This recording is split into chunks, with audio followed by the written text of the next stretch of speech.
Yo, it's AG with TBG Media. It's over, y'all. It's over.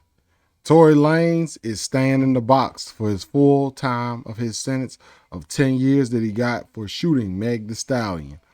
Um, just recently, it says Tory Lanez appeal denied, conviction upheld in the Meg the Stallion shooting. And the part that has everybody thrown off is that, do y'all remember that Republican? I think she wasn't a senator, but she was like a part of the Republican Party, and she was in Florida saying there was new evidence uncovered and Tory was innocent and they were going to present it in court. And they presented none of that stuff in court, and his legal team had no evidence of new evidence. Sorry, a lot of people like to take sides. This is a real touchy subject, but I'm just giving you the story. I'm not giving you an angle. As y'all can see, a California appellate court has upheld and denied Tory Lanez a new trial, and basically he cooked. It says more than 5 years after the singer shot Meg the Stallion in the foot, the appeals court refused to overturn his conviction or 10-year prison sentence. Now I thought it was 9. It's 10. Um, Man, Tory is cooked. Basically, he's not coming home until he does those 10. And y'all know I come from a law family. I think he's gonna do the whole thing because, I mean, eh, let me shut up, bro. No, I'm gonna say it. Fuck.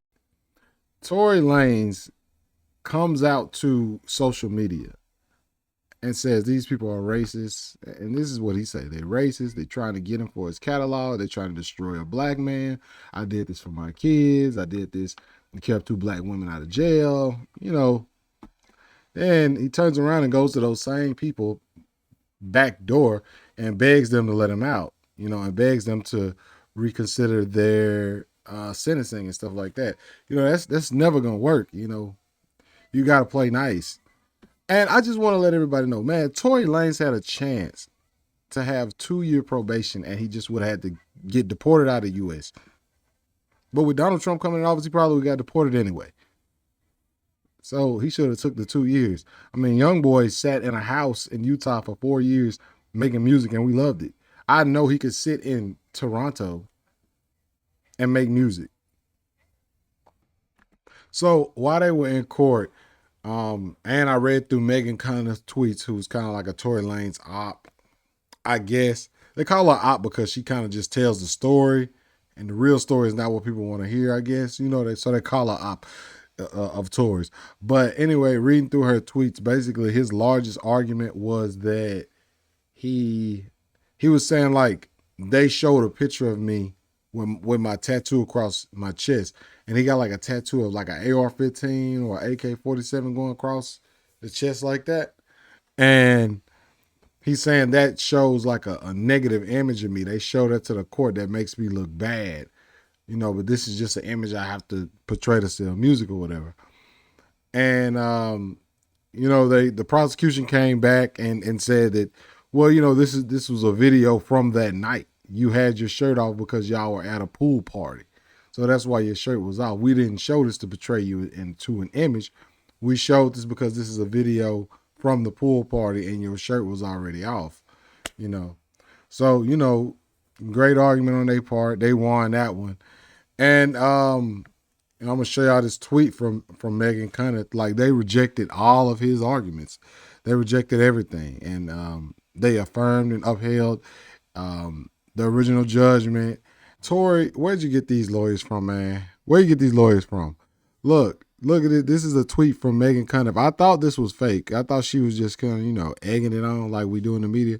She said, here's Lane's actual appellant argument that Megan is not a vulnerable victim in accordance with case law because she could have run or ducked when she saw a gun pointed at her. Now, I thought she was playing, but here it is right here, broad day. Controversially, Pete was not shot at point blank range, was not mentally disturbed while operating a vehicle, was not entrapped inside a car, and thus had the ability to run or duck once she saw a gun being pointed at her. Wow. In addition, the incident at bar was precipitated by a heated argument with Pete asking to be let out of the car in the middle of the night in a residential area. So another interesting thing that happened in the appellate court was Tory Lanez said that he felt like his rights were violated and that he didn't have the opportunity to be able to testify in court because he said that they told him that if he gets on the stand, they'd be able to use his lyrics in court. And basically, they said that that's not true. You got it confused. So Tory has a video that happened after the Meg Thee Stallion shooting that came out, and he was like had horses, the stallion horses, and was chopping up horse meat and stuff like that. And they were gonna use that video if he got on the stand, like ask him about it, and he was afraid how that would look in front of a jury. Them asking him about a video with him chopping up horse meat. But yeah, so I'm gonna put this up here for y'all so y'all can see it. They said basically that's not true. Okay, it says the jury did not hear Peterson's account regarding the night in question because the court ruled that if he testified, prosecutors could introduce his music video and rap lyrics during cross-examination. So basically, when they read over the court transcripts, they said Tory Lanez and his team just misinterpreted everything that they said. Basically, what they were saying was, Tory, if you get on the stand, then we could submit new evidence. That's normal. We could submit. It doesn't mean they're going to be able to admit it. They didn't say that, hey, look, we're going to be able to pull all your lyrics because it's freedom of speech. He could be saying anything. Anybody else could write his music. But what they were saying was, if you get on the stand, we will review it on a case-by-case basis on the new evidence they want to submit. That's completely normal, So they said that that's not a reason, and that Tory's rights were not violated. He just misinterpreted the rules. So one thing positive that it seemed like Tory had on his side, I feel like I've been ragging on Tory the whole time. Like I said, I'm not on either side. I'm not a fan of either artist, whatever. You know what I mean? But anyway, they did bring up about the evidence on the gun being non-conclusive, and non-conclusive, non-inclusive, one of them. So what I would say to that would be more of an opinion thing. So somebody who does shoot guns like myself. So when you shoot guns, oil usually does come out of the gun and it's on the gun. So when it says not conclusive, that doesn't mean that it's not handprints on it. That means they just can't match it to him, right? See, because it's kind of like a strategy for the other side. Because if they say it's Tory's, then they can get somebody to come in and just say, hey, look, we don't know whose these fingerprints are, but it's fingerprints on them, They didn't say it was nobody else's. They just said it's non-inclusive. They didn't point to anybody, And if it was an open and closed case, they would have got Kelsey and said, these are Kelsey's fingerprints. But on a gun with all the oil and stuff on it, it's hard to tell whose fingerprints it is, That's another thing, So, but anyway, they denied it, because like I said, it's non-inclusive, non-conclusive, one of them. It's an uphill battle for Tory. But to give my opinion, I mean, I don't think nobody's supposed to have no gun out towards no women anyway. But if he didn't do it and he hit somebody,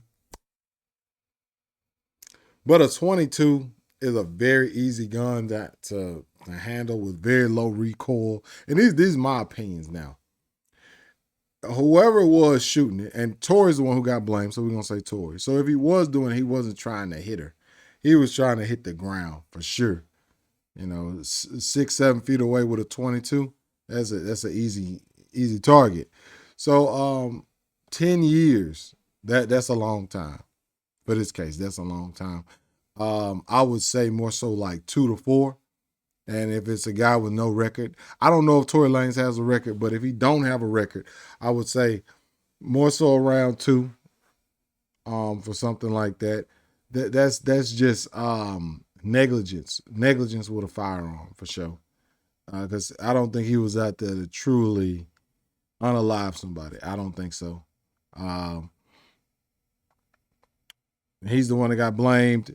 And the bad part about it is, I mean, I know a lot of people ride heavy. They ride heavy for Tory. Some people ride heavy for Meg. But somebody who's in the middle like myself, I'll say, man, I think like 5 people got up on the stand. 5 people got on the stand.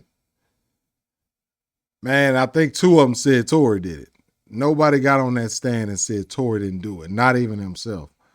If that was me, I would have got up there and said, hey, look, that little video y'all talking about, look, that wasn't me. That was the director wanted to do that. I didn't do that. Easy, something like that. I don't know, but, Tory's story, first he said I think he said on Hollywood Unlocked, he saved some black women, one from going to jail, and he saved another one's life. I don't know what is going. It's kind of like, but I'm rambling now, guys. Make sure y'all like and subscribe to TBG Media, the Bitch Gossip. Make sure y'all like and subscribe. Hey, but if you like this video and you like me just talking, going on and on and on forever about these things and getting deep dive into it, you can check out my other videos. I got my last one is about Tasha K saying Jay-Z is broke. It'll be right here or right here, one of these. All right. I'm going to holler at y'all.